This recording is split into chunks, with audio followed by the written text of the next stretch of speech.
Hi friends, ఈ వీడియోలో మనం రోజువారీ రాశి ఫలాలను సింహరాశి వారి గురించి తెలుసుకుందాం.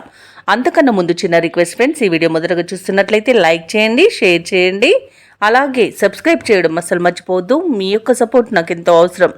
ఇక సింహరాశి వారికి రోజు చూసుకున్నట్లయితే రాజకీయ సంబంధిత సమావేశాల్లో పాల్గొంటారు. మొండి బాకీలను సైతం వసూలు చేసుకోగలుగుతారు. అలాగే కుటుంబ సభ్యుల నుండి శుభవార్తలు అనేవి అందుతాయి. ఇక నిరుద్యోగులు ఎవరైతే ఉద్యోగ ప్రయత్నాలు చేస్తున్నారో వారి యొక్క ప్రయత్నాలు కలిసి వస్తాయని చెప్పవచ్చు. ఇక వృత్తి వ్యాపారాలలో ఎవరైతే ఉన్నారో వారు శ్రమకు తగిన ఫలితాన్ని అందుకుంటారు. ఇక ఉద్యోగస్తులు ఎవరైతే ఉన్నారో తమ పనితీరుతో అందరినీ ఆకట్టుకుంటారు. ఇక సింహరాశి వారికి ఈరోజు మంచి ధనయోగం అనేది కలుగుతుంది.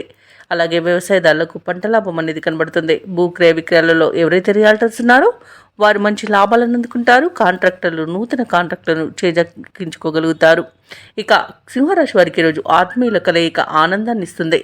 కుటుంబ సభ్యులతో కలిసి విహారయాత్రలు చేస్తారు. ఇక వివాహ ప్రయత్నం చేస్తున్న వారికి కూడా శుభవార్త అనేది అందుతుంది.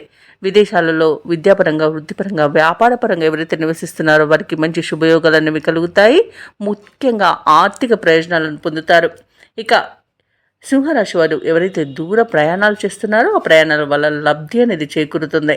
ఇక సింహరాశి వారు ఇంట శుభకార్యాలను నిర్వహించే అవకాశం అయితే కనిపిస్తుంది. ఇక సింహరాశి వారికి సమాజంలోని ప్రముఖులతో పరిచయాలు పెరుగుతాయి. సన్నిహితుల నుండి ధనలాభ సూచనలు కనిపిస్తున్నవి. ఇక ప్రముఖుల నుండి కీలక సమాచారం అనేది ఒకటి అందుతుంది. వాహనాలను, ఆభరణాలను కొనుగోలు చేస్తారు. కాంట్రాక్టర్లు సైతం కాంట్రాక్టులను దక్కించుకోగలుగుతారు. ఇక వ్యాపార వాణిజ్యవేత్తలకు శుభదాయకమైన కాలంగా చెప్పవచ్చు. ప్రభుత్వ ఉద్యోగస్తులకు ఇంక్రిమెంట్లు అనేవి ఊరిస్తాయి. ఇక చిత్ర పరిశ్రమ వారికి, క్రీడాకారులకు ప్రోత్సాహకరంగా ఉంటుంది. విద్యార్థులకు ఫలితాలు ఊరటనిస్తాయి. ముఖ్యంగా మహిళలకి సోదరుల నుండి ధనలాభ సూచనలు కనిపిస్తున్నవి.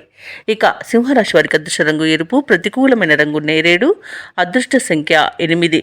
ఈరోజు సింహరాశి వారు దక్షిణామూర్తి స్తోత్రాలు పఠించడం వలన మంచి శుభ ఫలితాలను పొందుతారు. అలాగే పనులలో వచ్చే ఆటంకాలని తొలగించుకోగలుగుతారు.